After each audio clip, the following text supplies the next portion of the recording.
Bom dia, boa tarde ou boa noite, dependendo do horário que vocês estiverem assistindo esse vídeo. Bom, hoje voltamos às atividades da nossa disciplina de Teoria da História 2, iniciando o segundo semestre, ainda de forma remota. Estamos presos nessa situação por mais tempo do que julgávamos, a princípio. Porém, é importante que a gente não desanime, que a gente continue em frente e transforme o limão de todo dia numa limonada, né? Nós vamos abrir o segundo semestre. Vocês lembram que eu mexi na ordem dos conteúdos, tentando adequá-los às aulas online e às explicações, né, em vídeo. Então, nesse momento, para encerrar os debates do século XX, né, nós precisamos dar conta de um conteúdo que eu deixei para trás, né, mudando a ordem e trabalhando outros conteúdos, primeiramente, diferente da ordem que estava no nosso plano da disciplina, é a história genealógica. Vocês veem que ela está prevista no nosso programa e a gente ainda não tinha falado sobre ela. Vocês lembram que no texto do Jacques Revel sobre a historiografia francesa é destacado em vários momentos a influência das obras de Michel Foucault sobre a historiografia francesa. Em dois momentos especificamente, o Jacques Revel retoma isso. Um primeiro momento durante a segunda geração, apontando, né, que nos anos 60, as obras da primeira fase dos trabalhos de Michel Foucault, que a gente pode chamar de fase arqueológica, que trabalha com esses períodos longos, né, com a ideia de que existem epistemes, ou seja, regras para se dizer a verdade, que permanecem, né, em um sistema por um longo período. Os análises da segunda geração, trabalhando com a longa duração, vêm com muita simpatia. Então, a obra do Foucault, nessa primeira fase, na fase da arqueologia, né, se encontram nessas obras a história da loucura, as palavras e as coisas, e, finalmente, a arqueologia do saber. Essa percepção do Foucault desses grandes conjuntos, regimes discursivos, né, que organizam o pensamento, né, vamos dizer assim, os saberes, já vamos ao conceito certo, Foucault, os saberes no Ocidente, por ver essas permanências, dialoga muito bem com essa história de durações mais lentas da segunda geração. Esse é o primeiro momento que o Revel vai se referir ao Foucault, né, para posteriormente, então, na terceira geração, quando a terceira geração vai fazer a sua autocrítica, ele novamente retoma a influência do Foucault, entre outros, né? Aquele momento que ele está falando da influência do Norbert Elias, da influência do Pierre Bourdieu, né? Nas temáticas e na construção de uma autocrítica da terceira geração durante os anos 80, ele vai retomar, então, a influência das obras do Foucault, principalmente das obras também, além da fase arqueológica, do segundo momento da obra do Foucault, que é um momento que começa a partir dos anos 70, que é a fase da genealogia, né? É a fase de uma metodologia da genealogia da história, que é exatamente essa fase que a gente vai discutir mais nas aulas, né, de introdução, o que seria essa ideia de uma história genealógica, né, que a gente se propõe nessa disciplina. Claro, como sempre, em todas as temáticas abordadas, todos os conteúdos abordados em Teoria da História 2, vocês sabem que é apenas uma pequena introdução, um auxílio para vocês entrarem, né, nessa temática da historiografia, da teoria da história dos conceitos, né, de cada momento aqui durante o século XX, que é o século que nós estamos abordando. Então, na autocrítica, a fase da história genealógica vai ser muito importante também para essa autocrítica. Em que sentido?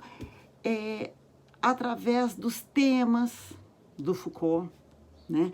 O Foucault, ele traz para a história coisas que até então eram pensadas como ahistóricas. O quê? A sexualidade, a loucura, a doença, o corpo, mais ainda as verdades os universais. O que são os universais, né? A razão, né?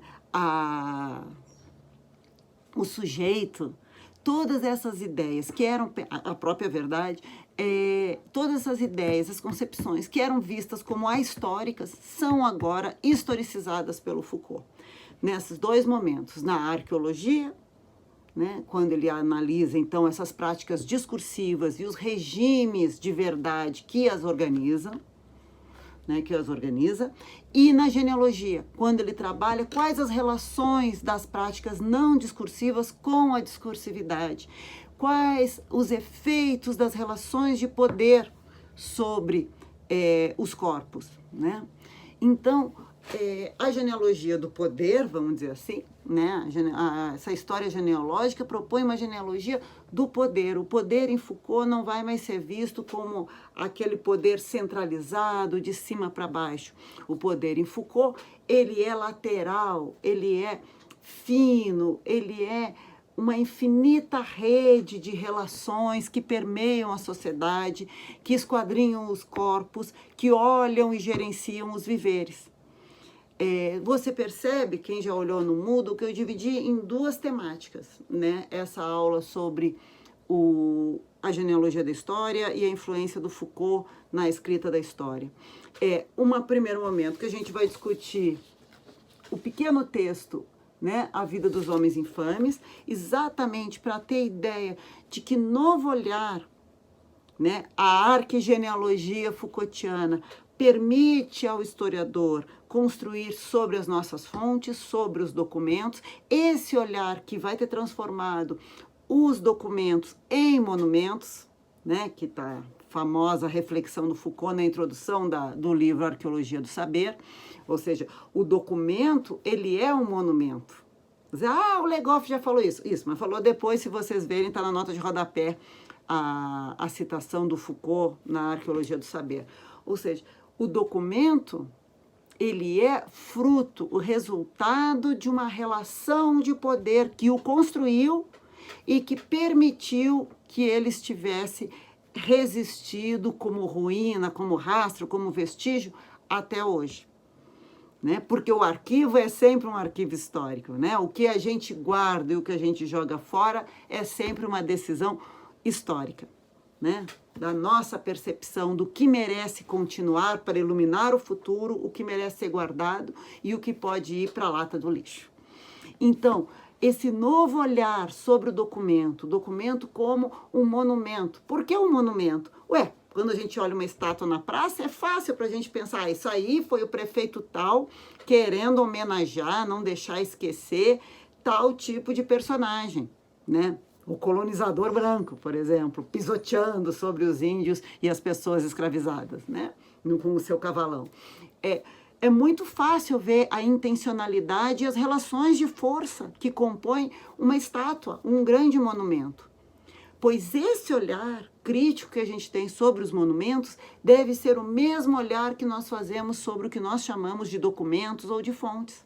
E é isso que Foucault nos ensina. Porque o existir aquele documento já é uma relação de poder, né? Do que se joga fora e do que se guarda no arquivo histórico. E o construto daquele documento já é uma relação de poder. Quem tem acesso à escrita, quem tem acesso a fotografar, filmar, gravar, produzir discurso sobre um determinado momento, um determinado acontecimento, uma determinada pessoa. Pensar, então, os discursos como relações de poder em si, não o discurso como se via no marxismo, uma ideologia, algo que camufla a verdade. Não, o discurso como efeito de verdade, o discurso como uma realidade, o discurso sobre como pelo que se luta, o local da relação de poder. Quem pode dizer que você é louco? Ou dizer que não, que você é são? Veja, o discurso é uma prática de poder sobre as vidas, certo? Sobre as vidas humanas. Então, o Foucault, ele influencia extremamente a historiografia francesa e tem um texto famoso aqui no Brasil, da Margaret Hago, ainda dos anos 80, que é o efeito Foucault na historiografia brasileira, e teve um efeito na historiografia do Ocidente, né? Influencia, inclusive, grandes historiadores contemporâneos, né? E grandes temáticas contemporâneas, como o gênero, né? Você vai ver a Judith Butler, ela tem uma influência Foucaultiana. Você vai ver o Achille Mbembe na questão racial, né? Na necropolítica, tem uma base Foucaultiana ali também. Quer dizer, grande parte dos pensadores e críticos, pensadores críticos da nossa contemporaneidade, partiram e têm um fundamento no rigor da análise Foucaultiana. Não é à toa que o nosso amigo Paul Ricoeur, né, vai chamar o Foucault, já falei isso para vocês, o Foucault, o Michel de Certeau, que é o nosso próximo assunto, e o Norbert Elias, que infelizmente não vamos ver em Teoria da História, espero que vocês tenham visto em Sociologia, dos mestres do rigor. É impossível se escrever história, se pensar história, ser um professor de história hoje, sem passar por esse rigor exigido pelos nossos próximos dois assuntos. Primeiro, a genealogia da história, né? E a história genealógica, né? E a genealogia do poder Foucaultiana, e logo em seguida, ainda antes do Natal, né, gente, no mês de dezembro, a escrita da história segundo o nosso amigo Michel Certeau.